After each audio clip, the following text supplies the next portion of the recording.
It makes me want to have a bowl. Another news story, again highlighting the failure of prohibition, where above in Dublin there was €16,000 worth of drugs seized. And in the seizure, there wasn't just one type of drug, there was multiple types of drugs. And there's an old tweet there from the Gardaí.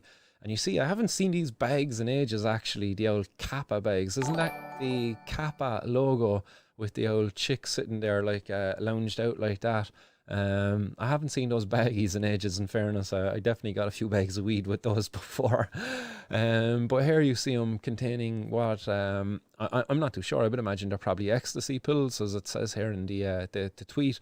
That was found in the seizure was heroin, crack cocaine, ecstasy, and also some cutting agent.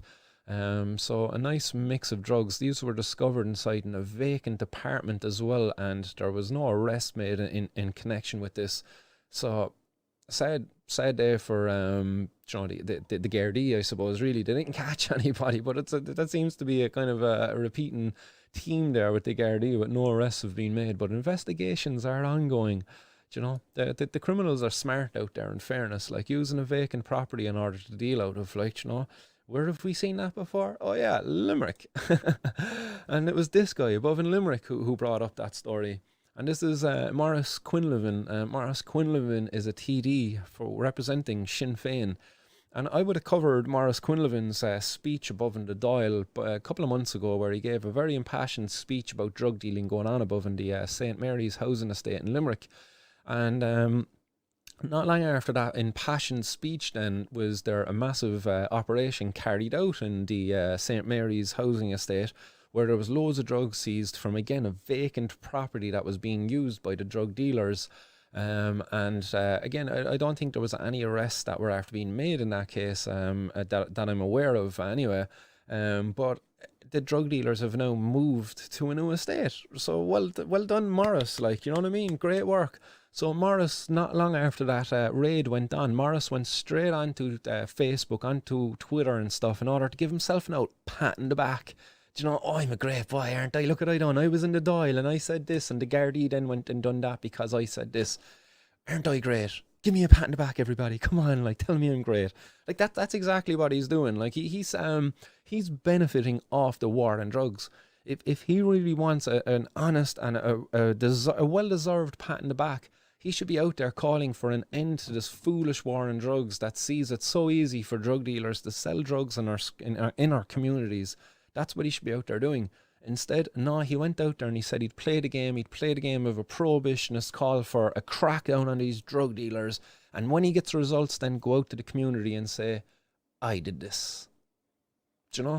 That's exactly what he went and done. And I called him out for it straight away. Like, I went and made posters and shit like that, because this wasn't long after the Carl Hart event as well, when Professor or Dr. Carl Hart brought it up that we need to start calling out these individuals who are benefiting off of the war on drugs, because that's exactly what he is going and doing. He's benefiting off of the war on drugs. He's out there taking praise and you know, even praising himself for these kind of clampdowns, and all they actually do is just move the problem from one area to another area, or in fact what can often happen as well is it actually just makes the problem worse in the area, because you remove the bigger drug dealer, that creates a vacuum within the area. So now there's a power struggle. There's going to be a fight between whoever remains in the area in order to kind of capture the market that was once held by whoever was removed out of the area. So this is what you're doing. Again, what comes to mind is that fucking Hercules when he's fighting the Hydra and he chops the head off. And guess what happens, Herc? 3 more heads came out. And he chopped those off and 9 more heads came out. And do you know what I mean? And so on and so on. That's exactly what's been going on over the last... How many decades have we had this war on drugs? How many drug dealers have we locked up? How long can we lock them up for? You know what I mean? Go back to that case there that I talked about earlier, and I brought it up. Sorry, no, I'll get this one up in this one. Yeah, it was the comment from the guard in the case where he gave him 15 years. Yeah, the guard, Inspector John Healy, said the 15-year sentence imposed on Tanner sent out a very clear signal that if people want to engage in criminal activity at this level, there will be a price to be paid at some stage down the road. Well, guess what? That was a couple of years ago that 15-year sentence was handed down. There's been many 15-year sentences like it as well handed down before it. And did it deter anybody from getting involved in the scene, in the industry? No, it did not. Fuck no. When you've got millions of euro on the line and you can go out there and make it easily, you don't even have to pay taxes on it, and you can recruit kids to do your bidding as well. Like, you'd be a fool not to do it. Like, if you're already unemployed and of that kind of socioeconomic bracket where you it's just more easier to do that, you know. It's much more harder when you're a person from a social welfare kind of class, really, to kind of come up in life, you know. You have to start low and go slow and work, and you're climbing up that ladder, and it's a struggle. And for many people, they just opt for the easy option. For many of the young fellas out there, and I know a good few young fellas now, even growing up, 15, 16, and you know, they're out there, and they've messaged me. I've gotten messages, and I should probably bring up the message and hold their identity, but it was just like, yeah, you're bang on, Martin. I sell cannabis to my friends, and I buy it off of another fella. I just get a 50 bag or a quarter every week or two, and meanwhile I'm selling to my friends. I've got you know, a drug dealer who I owe money to, and so on and so on. You know, I've gotten these kind of messages from people. And it's you know, these sentences, they do nothing. They do not know. The only thing that does, that costs us, the taxpayer, about 100 or 1.5 million euro to lock a drug dealer up for 15 fucking years. That's all we're getting out of it, is a tax bill. There's no other benefit seen to society at all from locking somebody up for 15 years. There's no benefit at all from going out clamping down on drug dealers in areas, because all you're going to do is empower other drug dealers in that area or from outside of that area to come in and compete for the market. Just end this war on drugs once and for all. Make our society a better place to live, a safer place for our kids to come up in. We don't need these organised crime gangs out there with guns, with knives, and you know, just that kind of a lifestyle just should not be existing in Irish society. And it's only possible because of prohibition.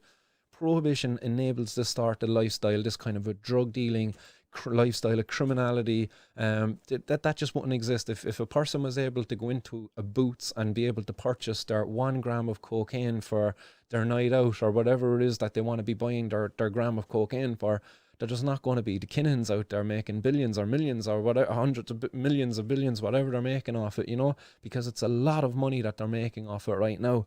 And why in the name of God would you go and buy off the Kinnans when you can buy off of your trusted local pharmacy? Do you know? Think about it.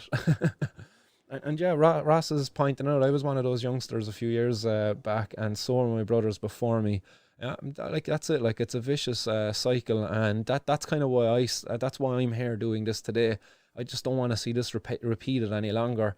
The only way you're going to see change from this kind of cyclical nature, where things are just repeating generation after generation, is when a few people within the generations kind of stand up and say, hey, come here, no, let's turn back. We're going the wrong fucking way about things right now.